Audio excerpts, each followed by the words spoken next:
네, 여러분 반갑습니다. 다산에듀 강사 임규현입니다. 전력공학 10장 배전 방식 및 전기 공급 방식 문제풀이 시작해 보도록 하겠습니다. 자, 그럼 1번 문제부터 보도록 하죠. 저압 배전 선로에 대한 설명으로 틀린 것을 묻고 있습니다. 자, 이렇게 10장 문제풀이 같은 경우는요, 우리가 9장에서 배웠던 내용도 같이 병행해서 이 전반적인 배전 계통에 대한 문제가 모두 출제가 된다라고 생각을 할 수가 있는 문제가 되겠습니다. 자, 그래서 1번부터 보시면은요, 우리가 9장에서 배웠던 저압 뱅킹 방식이 출제가 되었습니다. 자, 우리가 저압 뱅킹 방식이다라고 하는 거는 저압 가공선로에 사용하는 어떤 거였죠? 바로 배전 방식이 되었었는데, 우리가 저압 뱅킹 방식의 특징이다라고 하면은 전압 강하가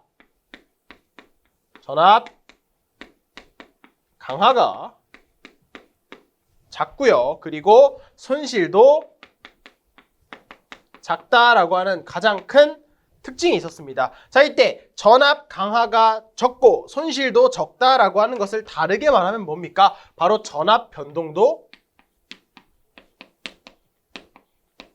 작다라고 말을 할 수가 있겠죠. 자, 그래서 1번 전압 변동을 경감할 수 있다. 맞는 선지가 되겠고요. 자, 그 다음에 2번 밸런서는요, 단상 2선식에 필요하다라고 하는데, 이 저압 밸런서, 지금 저압 배전 선로이기 때문에 이 저압 밸런서다라고 하는 거는 단상 3선식에 필요하다라고 했었죠. 우리가 단상 3선식을 언제 사용을 한다라고 했습니까? 우리가 옛날에 110V 부하를 사용할 때, 그리고 지금 220V를 부하를 사용하면서 바뀌었죠. 그래서 그 바뀌는 과도기일 때 우리가 단상 3선식을 사용한다라고 했었고, 우리가 부하가 불평형하다라고 한다면 이때 전압 강하에 따른 부하에 걸리는 전압이 달라진다라고 할 수도 있었고요. 또 중성선이 단선이 될 경우도 방지하기 위해서 우리가 밸런서, 저압 밸런서를 설치한다라고 정리를 했었죠.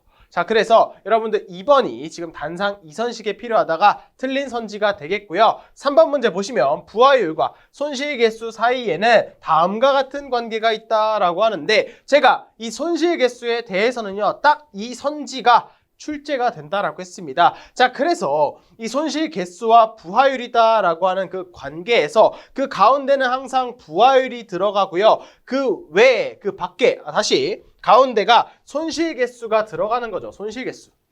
자, 손실 개수가 들어가고요. 그 밖에 바로 부하율이 들어가지게 되는데, 자, 우리가 더 작은 게 항상 뭐다? 바로 제곱이다라고 생각을 해 주시면 됩니다. 왜냐하면 이 부하율이다라고 하는 것이 뭐였습니까? 최대 수용 전력 분해. 자, 적어 볼게요. 부하율이다라고 하는 것은, 자, 우리가 최대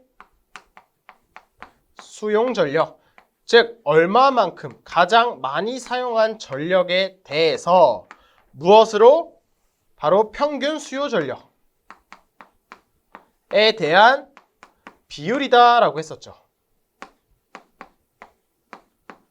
그래서 곱하기 100을 해줘서 백분율로 표현을 했습니다. 즉 최대 수용 전력과 거의 동일한 평균 전력을, 즉 평균 수용 전력이 커지면 커질수록 부하율이 커지고요. 즉 부하를 유효하게 사용한다라고 했습니다. 이때 이 부하율은 최대다라고 해도 100%가 최대겠죠. 최대 수용 전력과 평균 수용 전력이 같을 때가 100%로 1이 되는데, 즉 부하율이다라고 하는 거는요, 0보다 어떻게 됩니까? 0보다는 크거나 같고요. 1보다는 작거나 같게 됩니다. 즉 어떠한 소수점에 대한 값을 갖는다라는 것이죠. 근데 소수점을 제곱을 하면 어떻게 됩니까? 소수점을 제곱을 하면 항상 그 값보다 더 작아진다라고 했었죠. 그래서 우리가 부하율이 더 크고요, 부하율의 제곱은 손실 개수보다 더 작다라고 기억해 주셔서 이 공식만 기억해 주시면 끝난다라고 했습니다. 그래서 3번 선지도 맞게 되고요. 4번 수용률이란 최대 수용 전력을 설비 용량으로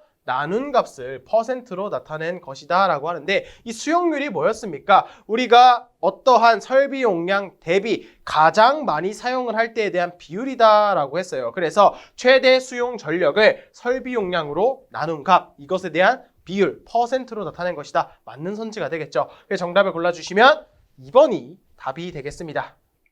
다음 2번입니다. 삼상 삼선식 배전 선로에 역률이 0.8인 삼상 평형부하 40kW를 연결했을 때 전압 강하가 얼마인지 묻고 있습니다. 이때 부하의 전압은 200V, 전선 한조의 저항은 0.02ohm이고 리액턴스는 무시한다라고 합니다. 여기서 여러분들이 조금 생소하실 수가 있는 게 이 조가 가지는 의미는요. 우리가 케이블을 셀 때의 단위가 됩니다. 그래서 케이블 한 가닥을 이렇게 케이블 한 조라고 표현한다 정도로 생각해 주시면 되겠습니다. 자, 그럼 구하고자 하는 게 전압 강하죠. 그래서 삼상에서의 전압 강하 1을 한번 공식으로 나타내 보면은, 자, 삼상에서는 우리가 루트 3의 i의 r 코사인 세타 플러스 x의 사인 세타로 표현을 했었죠. 자, 그런데 지금 문제에서 주어진 게 부하에 연결된 지금 부하 40kW다라고 합니다. 즉 유효전력이 주어져 있죠. 그래서 지금 이 삼상 전압 강하 공식을 단상에서도 삼상에서도 모두 사용할 수 있는 공통된 공식으로 바꿔주게 되면은 이 전류를 유효전력에 대해서 나타냈었죠. 그래서 공식으로 표현하면 V분의 P에 R 플러스 X 탄젠트 세타로 우리가 전압 강하의 새로운 공식을 또 정리를 했었죠. 자, 그럼 주어진 거 그대로 대입해 주시면 끝이 날 것 같습니다. 자, 그러면 지금 V는 지금 부하의 전압이 200V이고요. 이것분에 지금 P가 40kW다라고 주어져 있습니다. 그래서 40에 곱하기 10의 세제곱이다 라고 할 수가 있겠죠. 자, 그 다음에 지금 R이 저항의 값이 되는데 지금 전선 한 조의 저항이 0.02ohm이다 라고 주어졌습니다. 그래서 그대로 0.02를 대입해 주시면 되겠고, 리액턴스는 무시한다 라고 하니까 뒤에 거는 없는 거나 마찬가지죠. 그래서 0.2를 곱해 주었을 때 이 값이 전압 강하가 되겠습니다. 자, 이것을 계산기에 그대로 넣어 주시게 되면은 그 값이 4가 나오게 된다. 단위는 볼트로 표현할 수가 있겠습니다. 그래서 정답을 골라주시면은요, 3번 4가 답이 되겠습니다. 다음 3번입니다. 단상 이선식 배전 선로의 선로 임피던스가 2 플러스 J ohm이고요. 무유도성 부하 전류 10A일 때 송전단 역류를 묻고 있습니다. 자, 단 수전단 전압의 크기는 100V이고요. 위상각은 0도가 되겠습니다. 자, 그림으로 한번 나타내 보도록 하겠습니다. 단상 이선식이기 때문에 이런 식으로 두 선을 사용한 단상 부하가 있겠죠. 이런 식으로 부하가 있게 된다라는 겁니다. 이때 선로에 존재하는 임피던스가 2 플러스 J ohm이다 라고 해요. 이때 문제에 아무런 조건이 없다라고 한다면 이 선로의 임피던스는 두 선에 대한 전체분이다 라고 했습니다. 그래서 우리가 원래 이 선로에는 저항 성분이 있고요, 리액턴스 성분이 있다라고 했어요. 자, 그리고 마찬가지로 이 선이기 때문에 여기도 저항과 리액턴스가 있게 됩니다. 여기도 마찬가지로 존재를 하게 된다라는 거예요. 그런데 아무런 언급이 없으면 이 각각의 저항과 리액턴스를 더한 전체분이 바로 선로 임피던스다라고 했었죠. 그래서 지금 E 플러스 그리고 J ohm이다 라고 하는 리액턴스가 존재를 한다, 전체분이다 라는 것을 알 수가 있고요. 무유도성 부하 전류가 10A가 흐른다 라고 합니다. 즉 지금 부하에 흐르는 부하 전류가 10A인데, 자, 무유도성 부하 전류다 라고 합니다. 즉 이 10A 라는 전류는 결국 뭐예요? 전압과 동상인 저항 성분에 의해서 흐르는 전류다라는 겁니다. 즉 이 부하가 뭐라는 거예요? 바로 순 저항 부하다라는 것을 알 수가 있다라는 겁니다. 일반적으로 우리가 부하는 RL 병렬 부하다라고 했습니다. 그런데 RL 병렬 부하에 흐르는 부하 전류다라고 하면은 지상 전류가 흐르겠죠. 그런데 무유도성 부하 전류니까 지금 이 부하는 순저항 부하로 이루어져 있구나라는 것을 알 수가 있다라는 겁니다. 자, 그러면 여기서 지금 수전단 전압의 크기가 100V예요. 수전단 전압의 크기가 100V니까 지금 전류 알고 전압 알죠? 그럼 이곳에 대한 저항을 계산할 수 있을 것 같아요. 우리가 저항 R이다 라고 하는 거는 전류분의 전압이 되고요. 지금 10A 분의 100V가 되니까 저항이 10ohm이 나온다 라는 것을 정리할 수가 있겠네요. 자, 그러면 이 지금 부하의 저항 성분도 알고요. 선로의 임피던스 성분도 알고 있어요. 그러면 지금 이 단상 이선식 배선 선로의 전체 임피던스를 한번 계산해 보도록 하겠습니다. 자, 전체 임피던스다라고 하는 것은 선로의 임피던스에 지금 부하의 저항을 더해 주시면 되겠죠. 그래서 2 플러스 J의 5에 플러스 지금 10이니까 10을 더해 주시면 된다라는 겁니다. 즉 저항이 12가 되고요. 그 다음에 리액턴스가 J의 5ohm이 된다라고 계산을 할 수가 있겠고, 우리가 구하고자 하는 것이 바로 역률입니다. 역률. 그래서 역률 코사인 세타다라고 하는 것은요, P상 전력에 대한 유효 전력의 B라고 했어요. 그래서 지금 단상 이선식이니까 P상 전력은 IZ가 되고요. 그 다음에 P, 유효 전력이다라고 하는 것은 저항에서 발생하는 전력이죠. 그래서 I, R이 된다라는 것을 알 수가 있겠고, I와 I가 약분이 되니까 Z분의 R이 나오게 된다. 자, 그럼 결과적으로 우리가 지금 임피던스 알고 있고요. 부하의 지금 송전단 역률을 구하고 있죠. 그래서 R은 저항을 계산해 주시게 되면은 지금 교재를 보시는 것처럼 우리가 임피던스다라고 하는 거는 지금 이 구한 복소수 형태의 크기를 대입해 주면 되겠죠. 그래서 결과적으로 이 임피던스는 루트에 12의 제곱 플러스 5의 제곱이 되고요. 이것분의 저항은 지금 12가 되니까 이것을 계산기에 그대로 넣어 주시게 되면은 분모는 13이고요. 그 다음에 분자는 12가 나오게 되는구나 라는 것을 알 수가 있게 됩니다. 그래서 정답을 골라주시면은 4번이 답이 되겠습니다.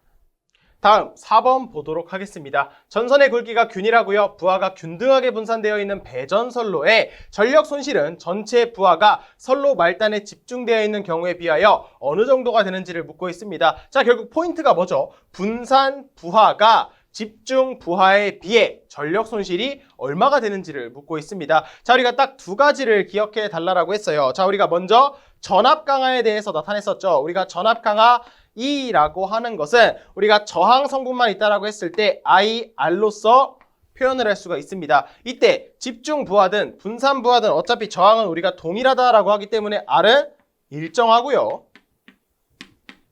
자, 그렇다는 것은 전류에 따라서 이 전압 강화가 결정된다라는 것을 알 수가 있습니다. 자, 이때 우리가 집중 부하와 그리고 분산 부하를 그래프로 나타냈다라고 한다면 가로축이 부하가 되고요. 세로축이 뭐였습니까? 바로 전류다라고 했을 때, 자, 우리가 분산 부하다라고 하는 거는 우리가 부하를 균등하게 분산을 했기 때문에 마치 부하가 무한계가 있다라고 한다면 이런 식으로 쭉 떨어지는 그래프를 그린다라고 했었고요. 집중 부하 같은 경우는 한 곳에 딱 말단에 우리가 부하를 모두 몰아넣은 거다라고 했습니다. 그래서 저항 성분이 여기에 모두 있기 때문에 지금 이 집중 부하의 그래프 같은 경우는요, 이런 식으로 일정하다가 부하를 만나게 되면은 모두 부하 쪽으로 흘러가 버려서 0이 된다라고 했습니다. 자, 그러면 이 전압 강하다라고 하는 거는요, 결국에 이 전류와 비례하는데, 지금 그래서 이 전류의 평균 값을 계산한다라고 한다면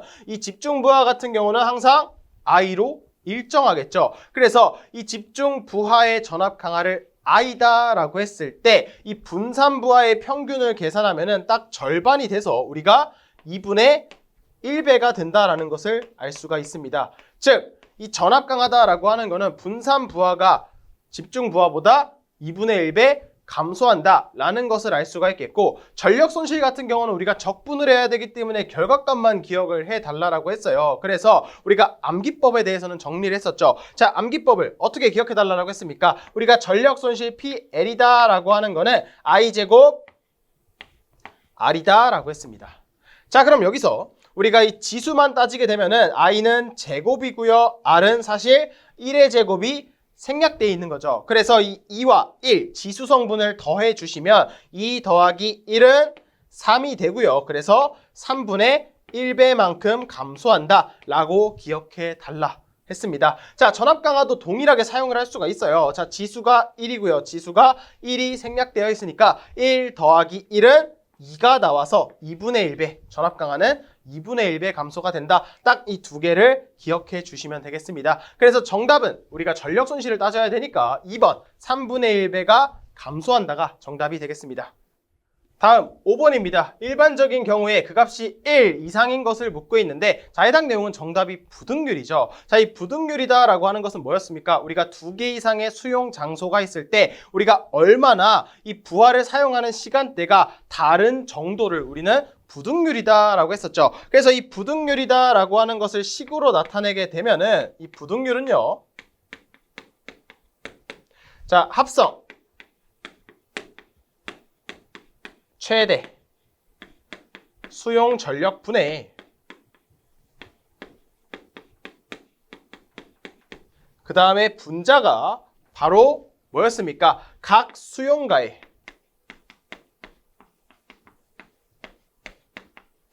최대 수용 전력이 된다라고 정리를 해 주었죠. 수용 전력이 됩니다. 이때 각 수용가의 최대 수용 전력의 합이다라고 해서 우리가 시그마로 나타냈습니다. 자, 그러면 각 수용가의 최대 수용 전력은요, 말 그대로 두 수용 장소에 그냥 어떠한 시간대든 간에 시간을 고려하지 않고 그냥 가장 큰 값을 서로 더해준다라는 겁니다. 그래서 이 값은 무조건 가장 큰 값이 나올 수밖에 없겠죠. 그런데 합성 최대 수용 전력은요, 어떠한 시간대를 기준으로 그때 한 수용 장소와 다른 한 수용 장소의 전력을 더해서 가장 큰 곳을 의미한다는 겁니다. 즉 시간대를 고려하기 때문에 당연히 이 분자보다 아무리 크다라고 해도 같을 수밖에 없겠죠. 우리가 사용하는 시간대가 완전히 같을 때는요, 이 둘이 같아서 부등률이 1이 나오게 된다라는 겁니다. 그런데 대부분 이 합성 최대 수용 전력이 어느 정도 시간대가 다른 정도가 존재를 한다라고 한다면 이 1보다는 더 크다라고 했었죠. 왜냐하면 이 합성 최대 수용 전력이 이 각 수용가의 최대 수용 전력보다 더 작을 때 1보다 크다라고 했습니다. 시간대가 다른 순간 바로 1보다 크다라고 했어요. 그래서 정답을 골라주시면 4번이 답이 되겠습니다.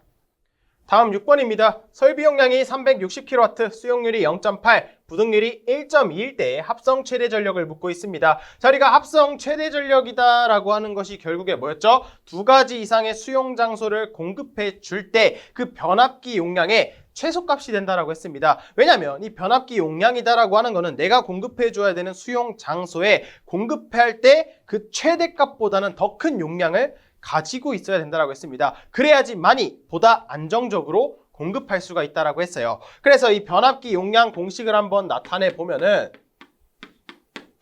자, 우리가 이 변압기 용량이다 라고 하는 것은, 자, 설비 용량에다가 반드시 수용률을 고려해 줘야 된다라고 했습니다.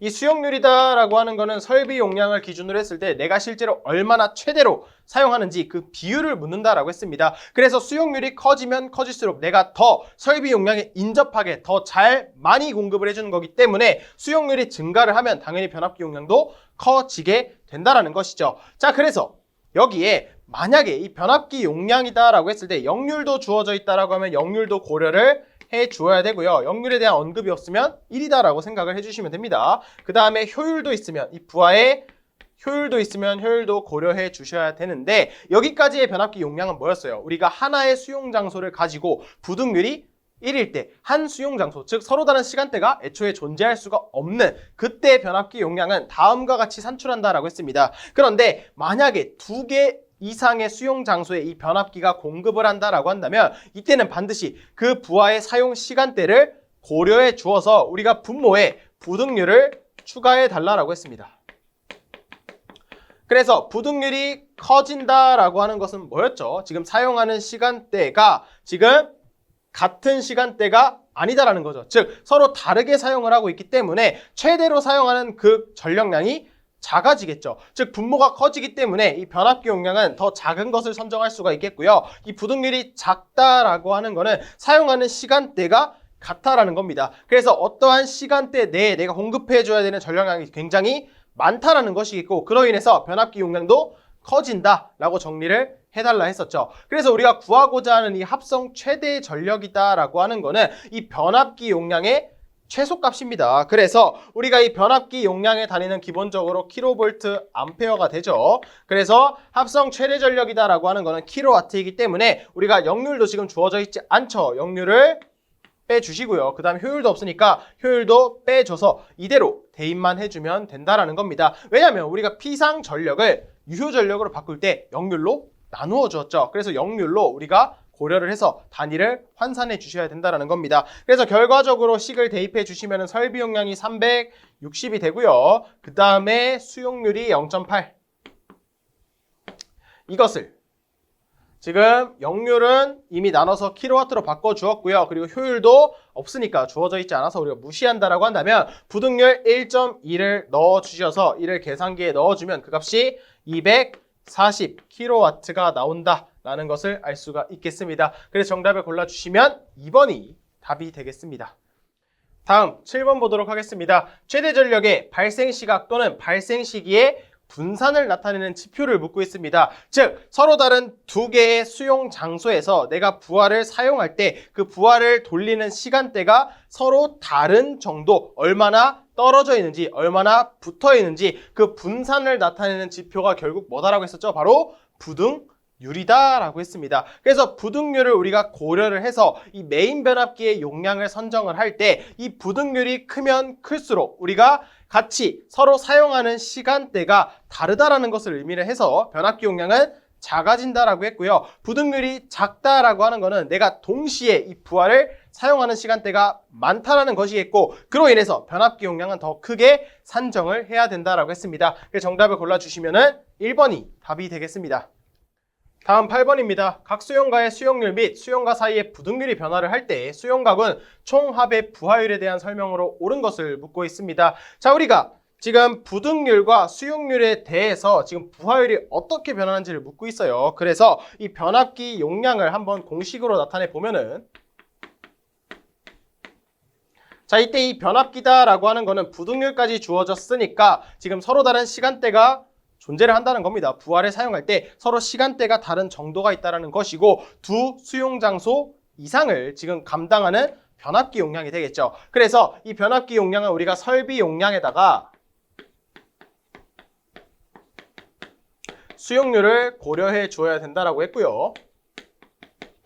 그 다음에 분모에는 역률이 아무도 안 주어졌다라고 한다면 역률은 1이지만 자 이렇게 변압기 용량은 킬로볼트 암페어이기 때문에 우리가 역률을 고려해서 킬로와트를 킬로볼트 암페어로 바꿔줘야 되고요. 부하의 효율도 주어져 있다라고 한다면 효율도 넣어주셔야 된다라고 했습니다. 자, 그 다음에 수용 장소가 2개 이상이다라고 한다면 우리가 시간대가 다른 정도 부등률까지 고려를 해 주어야 되겠죠. 자, 그럼 여기서 이 수용률이 증가를 한다라고 하는 것은 결국에 변압기 용량이 증가한다라는 것을 알 수가 있고요. 부등률이 증가한다라고 하는 거는 자, 분모가 증가를 하니까 변압기 용량은 감소한다라는 것을 알 수가 있게 됩니다. 자, 그러면 이제 부하율을 한번 보도록 할게요. 이 부하율이다라고 하는 것은 우리가 얼마나 부하를 유효하게 사용하는지 그 정도를 의미한다라고 했어요. 그래서 최대 수용 전력, 그냥 최대 전력이다라고 해보겠습니다.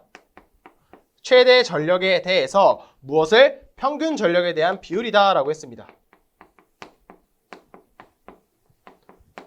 자, 그래서 변압기 용량이 커졌다라는 것이 뭐예요? 지금 이 최대 전력이다라고 하는 것이 변압기 용량의 최소값이죠. 즉, 변압기 용량이 자 빨간색으로 커졌다라고 하는 것은 부하율은 작아지겠죠. 자, 그렇다는 것은 우리가 이 수용률이 증가하면 변압기 용량이 커진다라고 했어요. 그래서 최대 전력이 커지게 되면서 부하율은 떨어지게 되겠죠. 그래서 수용률에는 반비례하고요. 자, 부등률을 한번 보도록 하겠습니다. 부등률이 증가를 하면 변압기 용량이 떨어져요. 변압기 용량이 떨어지니까 최대 전력이 떨어지게 되면서 부하율은 증가한다, 즉 비례한다라는 것을 알 수가 있겠네요. 그래서 정답을 골라주시면 부등률에 비례하고 수용률에 반비례한다. 2번이 정답이 되겠습니다.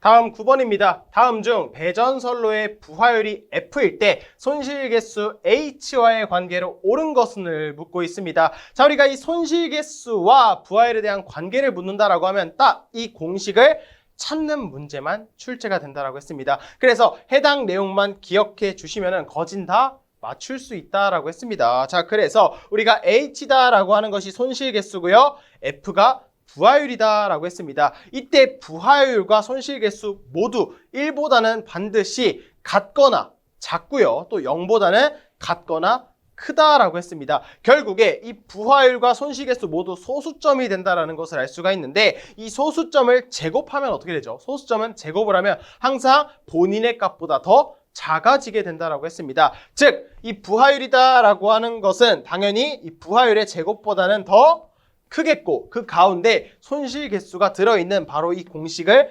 찾아달라. 이 공식만 기억해달라라고 부탁을 드렸습니다. 그래서 정답을 골라주시면 4번이 답이 되겠습니다.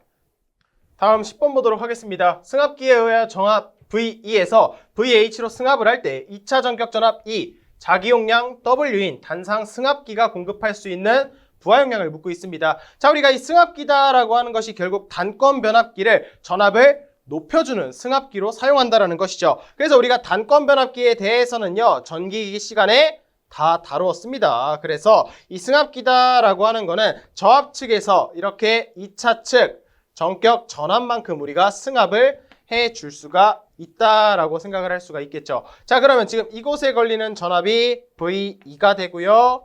그 다음에 여기에 전압이 VH 승합된 전압이다라고 합니다. 자, 이때 우리가 구하고자 하는 거는요, 바로 이곳의 부하용량, 부하 측의 용량이 된다라는 것이겠고, 추가로 자기용량이 바로 여기죠. 자기용량이 W일 때 2차 측 전격 전압이다라고 하는 것이 바로 2라고 주어져 있습니다.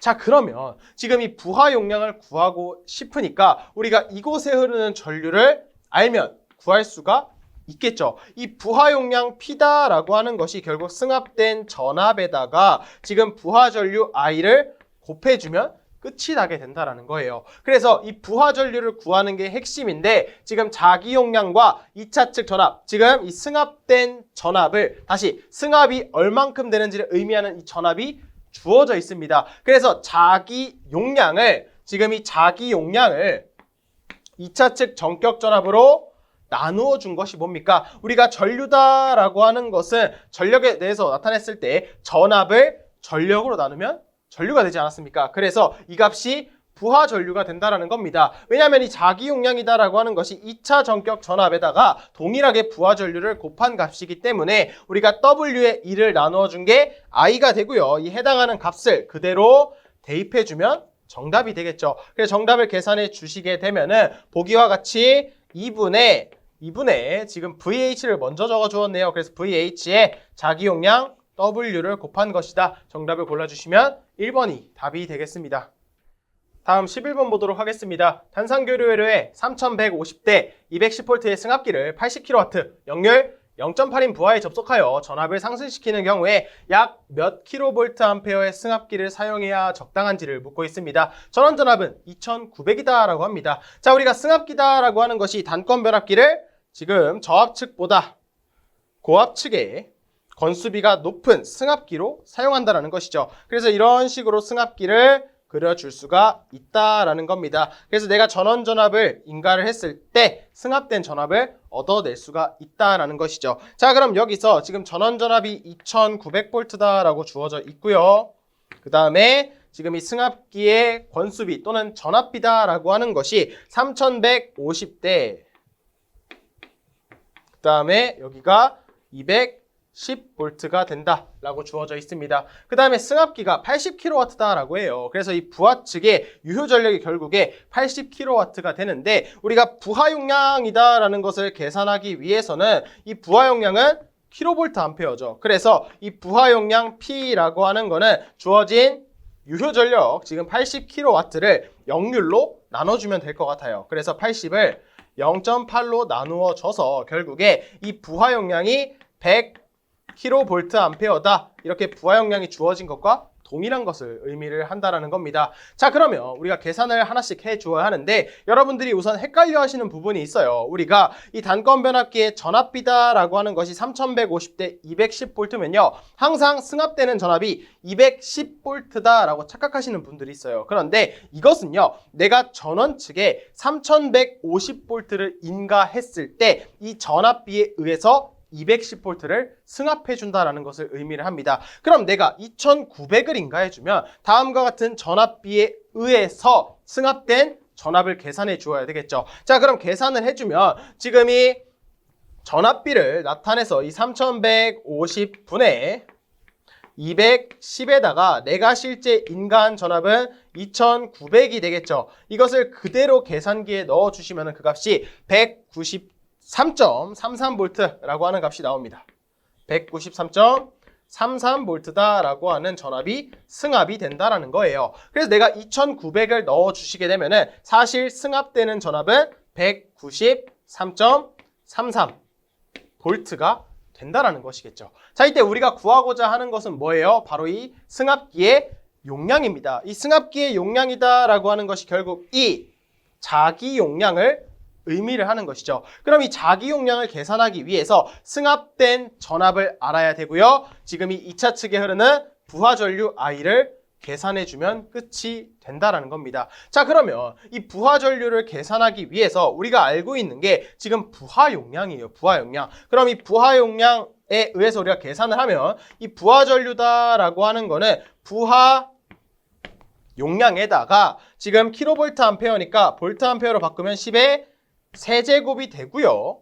바로 이 전체 승합된 2차 측 전압을 넣어서 나눠주게 되면 바로 전류 I가 되겠죠. 자, 그럼 전압은 얼마가 됩니까? 내가 2900을 넣어 주었는데 193.33만큼 승합이 되었으니까 이 둘을 더한 게 바로 지금 승합된 전압이 되는구나 라는 것을 알 수가 있겠고요. 이것을 계산해 주면은 전류가 32.33 암페어가 나온다라는 것을 알 수가 있겠고, 그럼 끝났네요. 우리가 지금 얼마만큼 승합됐는지 그 전압 알고 있고요. 그리고 2차 측의 부하 전류값 알고 있으니까 이 둘을 그대로 더해 주시게 되고요. 킬로볼트 암페어로 바꿔주게 되면은 10의 마이너스 세제곱을 해주시면 되겠죠. 그대로 계산기에 넣어주시면 정답이 대략 6.8 킬로볼트 암페어가 나오게 된다라는 것을 알 수가 있습니다. 그래서 정답을 골라주시면 3번이 답이 되겠습니다. 다음 12번입니다. 배전선에 전압조정 장치가 아닌 것을 묻고 있어요. 자, 전압조정 장치다라고 하는 것은 결국에 말 그대로 전압을 바꿔주는, 조정해주는 장치가 됩니다. 이때 이 리클로저다라고 하는 거는 차단의 역할을 한다라고 했습니다. 우리가 대부분의 고장은요, 순간 고장이다라고 했어요. 그래서 우리가 어떠한 순간 고장에 의해서 너무 많은 시간 동안 선로를 차단한 상태가 되면은 당연히 부하 측에 안 좋겠죠. 정전 시간이 길어지게 된다는 겁니다. 그래서 우리가 리클로저를 사용함으로써 이 순간 고장을 방지해 주게 되는데, 어떠한 사고를 검출하면요, 이 리클로저가 동작을 합니다. 선로를 열어줘요. 그래서 차단을 하고 일정 시간 후에 다시 재투입을 한다라고 했습니다. 그때 재투입을 한 상태에서 아직도 고장이 난 상태라고 한다면 다시 오픈을 한다라고 했어요. 그래서 일정 시간마다 재투입, 오픈을 반복을 해주게 된다라고 했습니다. 자, 그때 이 리클로저와 함께 사용하는 섹셔널 라이저에 의해서 이 리클로저의 재투입 횟수를 세고서 어느 횟수 이상이 된다라고 한다면 이거는 순간 고장이 아니라 조금 심각한 영구 고장이다라고 생각해서 선로를 완전히 개폐한다라고 했습니다. 결국에 이 리클로저는 차단의 역할을 하고요. 전압 조정 장치가 아니다라는 것을 알 수가 있겠죠. 자, 그래서 이 승합기, 유도전압 조정기, 주상변압기, 탭 절환 장치 모두 전압을 조정해주는 역할을 해서 정답을 골라주시면 2번이 답이 되겠습니다. 다음 13번입니다. 다음 중 플리커 경감을 위한 전력 공급 측의 방안이 아닌 것을 묻고 있습니다. 이 플리커 현상이다라고 하는 거는 우리가 가지식에서 한번 언급이 되었었죠. 우리가 뭐 부하 중에서 뭐 전등이라든지 아니면 TV, 뭐 기타 가전 제품들이 깜빡깜빡 거리는 현상을 우리는 플리커 현상이다라고 했습니다. 그리고 이 플리커 현상의 주된 원인을 뽑으면 바로 전압 변동이 클 때 자주 발생을 한다라고 했습니다. 그래서 원인은 전압 변동이 크다라는 것이 있겠고 이것을 경감해 주기 위해서는 바로 이 전압 변동을 떨어뜨려 주면 된다라는 겁니다. 그래서 보기를 보시면 단락 용량이 큰 계통에서 공급을 한다라고 하는데 자, 단락 용량이 큰 계통은요. 결국에 단락비가 크다라고 생각을 해주시면 됩니다. 자, 그럼 우리가 단락비가 큼으로써 어떤 특징이 있었는지 전기 기기 시간에도 정리를 했었죠. 첫 번째로 자, 전자 들어가는 게 다 떨어진다라고 했습니다. 그래서 전압 강하 그리고 전압 변동 전압 변동률 그 다음에 뭐 전기자 반작용 이러한 것들이 모두 떨어진다라고 했었죠.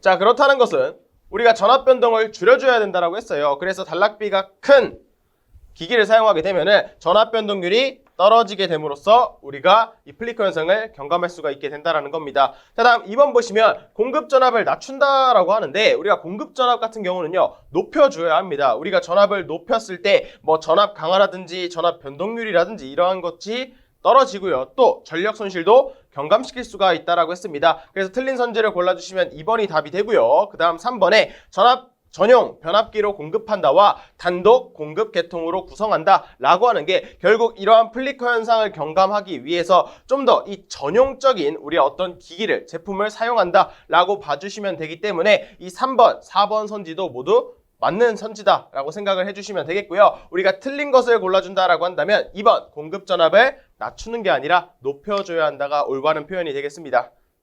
14번입니다. 선로 고장 발생 시 고장 전류를 차단할 수가 없어서 리클로저와 같이 차단 기능이 있는 후비 보호 장치와 함께 설치되어야 하는 장치를 묻고 있습니다. 자, 우리가 리클로저 나오면 항상 짝꿍처럼 등장해야 한다는 게 바로 이 섹셔널 라이저다라고 했습니다. 그래서 이 리클로저가 차단의 역할을 하고요. 이 섹셔널 라이저 같은 경우는요. 고장 전류를 차단하는 능력은 없다라고 했습니다. 이 리클로저가 선로를 열고 재투입을 하면서 사고가 계속 길어졌다라고 한다면 이러한 재투입을 반복을 하게 되는데 바로 이 섹셔널 라이저다라고 하는 것이 이 리클로저의 재투입을 몇 번 했는지 그 횟수를 셈으로써 일정 값 이상이 된다라고 하면 이 사고는 큰 사고다. 우리가 영구적으로 발생하는 사고다라고 판단을 해서 완전히 선로를 개폐하는 역할을 한다라고 했습니다. 그래서 섹셔널 라이저는 이 리클로저와 같이 차단 기능이 있는 후비 보호 장치와 함께 설치되어야 하는 기기다라고 할 수가 있겠죠. 여기서 한 가지 추가로 말씀을 드리면은요. 우리가 리클로저가 있고요. 그 다음에 섹셔널 라이저가 있다라고 했을 때 우리가 항상 리클로저를 전단에 설치를 하고요. 그 다음에 후단에 섹셔널 라이저가 위치를 한다라고 했습니다. 그리고 문제에서 추가로 파워 퓨즈가 출제가 된다라고 한다면 이 파워 퓨즈라고 하는 거는 뒤에 있어도 상관이 없고요. 또는 앞으로 나와서 앞에 있어도 상관은 없습니다. 그래서 우리가 이런 리클로저, 섹셔널 라이저 그리고 전력 퓨즈와 같은 거를 우리가 어떤 순서로 전단 후단에 설치를 해야 하는지도 출제가 될 수가 있다라고 했으니까 해당 내용도 기억해 주시면 좋을 것 같습니다. 그래서 정답을 골라주시면 4번이 답이 되겠습니다. 계속해서 15번입니다. 송전선로에서 고조파 제거 방법이 아닌 것을 묻고 있어요. 저희가 이 내용은요 이론 수업에 다루지는 않았습니다. 그런데 전기 기기부터 우리가 전력공학을 배우면서 이 고조파를 제거하는 방법에 대해서는요 아주 익숙하게 다루었다라고 생각이 듭니다. 우리가 첫 번째로 이 변압기를 델타 결선을 함으로써 이렇게 델타 결선을 함으로써 우리가 자, 3상에서 이 3고조파가 이 델타 결선 내부를 순환을 하기 때문에 외부에는 이 제3고조파가 드러나지 않는다라고 했습니다. 그래서 델타 결선을 통해 고조파를 제거할 수가 있고요. 그 다음 2번 능동형 필터를 설치한다라고 하는데 우리가 이러한 필터를 설치함으로써 고조파를 제거할 수가 있게 된다라는 겁니다. 다음 3번 유도전압 조정장치를 설치한다라고 하는데 자, 우리가 이 전압을 조정하는 게 이 고조파 제거와는 관련이 없죠. 그래서 3번 선지가 틀렸다라는 것을 알 수가 있고요. 4번 무효전력 보상장치를 설치한다라고 하는데 우리가 무효전력을 보상해주는 장치 중에 한 가지 예를 들어서 이 직렬 리액터가 있다라고 했었죠. 자, 직렬 리액터를 설치함으로써 우리가 어떠한 역할을 했었냐? 자, 송전선로다라고 하니까 3상이죠. 3상일 때는 제5고조파를 제거해주는 역할이 있었다라고 했습니다. 자, 단사인 경우에는 제3고조파를 제거해줄 수 있었다라고 했는데 우리가 송전선로 같은 경우는 일반적으로 3상 교류송전 방식을 사용하죠. 그래서 제5고조파를 제거한다. 어쨌든 고조파를 제거해주는 방법으로 해당이 된다는 겁니다. 그래서 정답을 골라주시면 3번 유도전압 조정장치를 설치한다가 답이 되겠습니다. 다음 16번입니다. 배전선로의 사고 범위의 확대를 방지하기 위한 대책으로 적당하지 않은 것을 묻고 있습니다. 자, 정답은요. 3번 진상 콘덴서를 설치하여 전압을 보상한다가 정답이 되겠죠. 이 진상 콘덴서를 설치한다라고 하는 게 우리가 조상 설비 중에서 직렬 콘덴서를 설치한다는 것이고요. 이 직렬 콘덴서다라고 하는 거는 우리가 선로에 있는 리액턴스를 감소시켜 줌으로써 우리가 전압 강하를 줄여줄 수 있다. 전압 강하를 보상할 수가 있다라고 했습니다. 그래서 이 사고가 발생을 했을 때 이 사고 범위 확대에 대해서 방지할 수 있는 대책과는 전혀 무관하죠. 자, 나머지 선지는요. 우리가 선택 접지 개전 방식을 통해서 이 개전이다라고 하는 것이 어떠한 사고를 우리가 인지를 한다라는 겁니다. 사고가 발생을 했을 때 이게 사고인지 아닌지 인지하는 역할이 바로 개전기다라고 했어요. 그래서 이렇게 개전기가 들어간 거는 모두 맞는 선지가 되겠죠. 사고를 방지해 주니까. 그리고 자동 고장 검출 장치, 어떠한 고장이 발생을 했을 때 자동적으로 이를 검출해 주는 장치를 통해서 우리가 사고 범위 확대를 방지할 수가 있고요. 자, 특고압인 경우에는요. 자동 구분 개폐기를 설치함으로써 우리가 또 사고 범위의 확대를 방지할 수가 있게 된다라는 겁니다. 그래서 정답을 골라주시면은 이 직렬 콘덴서를 설치한다가 틀린 선지가 되겠습니다. 자, 여기까지 풀어주시면은요, 우리가 지금 전력공학 3장이죠. 배전계통 마지막 문제풀이까지 끝내보았습니다. 여러분 학습에 모두 도움이 되셨으면 좋을 것 같습니다. 감사합니다.